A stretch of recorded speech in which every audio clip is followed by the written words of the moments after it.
कथावाचकों के अपमान की लड़ाई को बाबा बागेश्वर की अंडर टेबल फीस से जोड़ने वाला अखिलेश यादव का दांव उल्टा पड़ता दिख रहा है। बीजेपी आरोप लगा रही है कि अखिलेश को सिर्फ मौलवियों की चिंता है।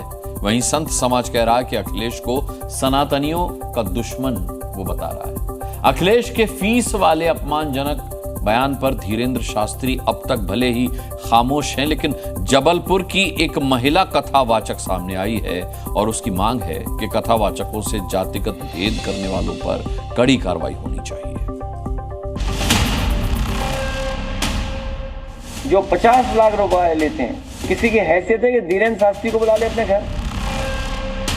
मौलवियों को लाखों एकड़ जमीन हजारों करोड़ की लुटा के वह दान दक्षिणा के ऊपर भी सवाल उठाना चाहते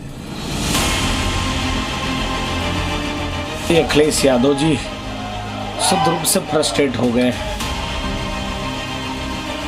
यूपी की सियासत में अब ब्राह्मण वर्सेस यादव के बाद अब कथावाचक वर्सेस मौलाना हो गया है। अखिलेश यादव ने पिछले दिनों अपनी पार्टी दफ्तर में बुलाकर यादव कथावाचक का सम्मान किया था और उन्हें 50,000 रुपए भी दिए। लेकिन उस विवाद को नया मोड़ देते हुए अखिलेश यादव ने एक प्रसिद्ध कथावाचक पर 50 लाख रुपए का तीर छोड़ दिया है। कई कथावाचक हैं जो 50 लाख रुपए लेते हैं। कोई किसी की हैसियत है कि धीरेन्द्र शास्त्री को बुला ले अपने घर कथा के लिए?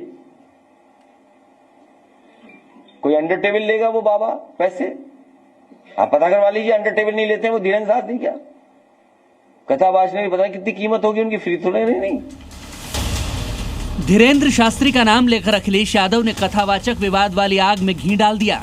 अखिलेश के इन आरोपों पर धीरेन्द्र शास्त्री की ओर से जवाब तो नहीं आया, लेकिन बीजेपी जरूर अखिलेश के सामने मैदान में उतर गई है। कथावाचक के अपमान पर बीजेपी ने अखिलेश के मौलाना प्रेम को उजागर कर दिया। जो अपने दौरे हुकूमत में मौलवियों को लाखों एकड़ जमीन हजारों करोड़ की लुटा के उस पे कानूनी हक दे देना चाहते हैं और उस पे कानूनी ठप्पा लगा देना चाहते हैं, वह दान दक्षिणा के ऊपर भी सवाल उठाना चाहते हैं। कथावाचक विवाद की शुरुआत 9 दिन पहले 21 जून को यूपी के इटावा से हुई थी, जब कथावाचक मुकुटमणि यादव और उनके सहयोगी संत कुमार यादव से बदसलूकी की गई थी। आरोप था कि ब्राह्मण समुदाय के कुछ लोगों ने उनकी चोटी काट दी, सिर मुंडवाया और जाति सूचक टिप्पणियां की। तब से ही यूपी की राजनीति गरमाई हुई है। अब अखिलेश यादव ने कथावाचक का रेट कार्ड बताकर साधु संतों को नाराज कर दिया है। वो ही टिप्पणी कर रहे हैं जो खुद दोषी हैं, लेकिन फिर भी मैं यही कहना चाह रहा हूं कि हम सभी को मिलकर के जो लोग भागवत की प्रति, भागवत कथावाचकों के प्रति ऐसे वाक्यों का प्रयोग कर रहे हैं वो निंदनीय है, गलत है। अखिलेश यादव जी की ये दिक्कत नहीं है कि वो कथा कहने नहीं आ पा रहे हैं उनके घर। दिक्कत ये कैसे वो हिंदुओं को एक कर रहे हैं। हिंदुओं को एक होने से तकलीफ किसको है, डर किसको है, सबको पता है। और कभी उन्होंने अन्य मजहब के धर्म गुरुओं पे टिप्पणी नहीं किया। आपने तो, आपकी पार्टी ने राम भक्तों पे गोलियां चलाई, तब भी आप मौन रहे। आपने हज हाउस बनवाया, करोड़ों रुपए का जो हज हाउस बना उसमें सनातनी हिंदुओं का टैक्स का पैसा लगा है। तो आपने सनातन धर्म के लिए कोई कार्य किया हो तो बताओ।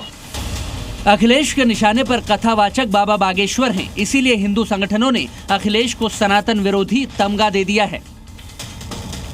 आप उसी मुल्ला मुलायम सिंह के सुपुत्र हैं जिनने कार सेवकों के ऊपर गोलियां चलवाई थी। आपको सनातन धर्म कभी भी रास नहीं आएगा। आपके तो डीएनए में ही जो है सनातन विरोधी गतिविधि भरी हुई है। आपको कभी मुल्ले मौलवी या किसी काजी से या किसी शाही इमाम के बारे में आपने बोल के देखा क्या?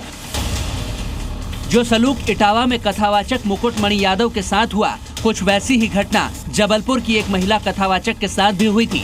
ये देविका किशोरी हैं, जो कथावाचन करती हैं। इनका दावा है कि 4 महीने पहले उन्हें भागवत कथा करने से रोका गया था और जब विरोध किया गया तो पिता से मारपीट की कोशिश की गई। वहाँ से बुलाया गया था पापा जी को, तो वहाँ पर उन लोगों ने पापा जी को गालियाँ दी अभद्र तरीके से और धमकियाँ भी दे रहे थे कि हम मार देंगे अगर ये करेंगे वो करेंगे। तो मैं यही कहना चाहती हूँ कि उसमें सिर्फ एक का ही अधिकार नहीं है, कथा हर कोई कर सकता है क्योंकि भगवान सभी के हैं। कथावाचक के अपमान की लड़ाई को मुद्दा बनाकर शायद अखिलेश यादव अपना पीडीए वोट बैंक मजबूत करना चाहते थे, लेकिन बीजेपी ने इसे सनातन के अपमान से जोड़ दिया। सवाल उठ रहे हैं कि क्या कथावाचकों की फीस पर सवाल उठाकर अखिलेश यादव अब फंस चुके हैं? ब्यूरो रिपोर्ट, जी मीडिया। जी न्यूज़।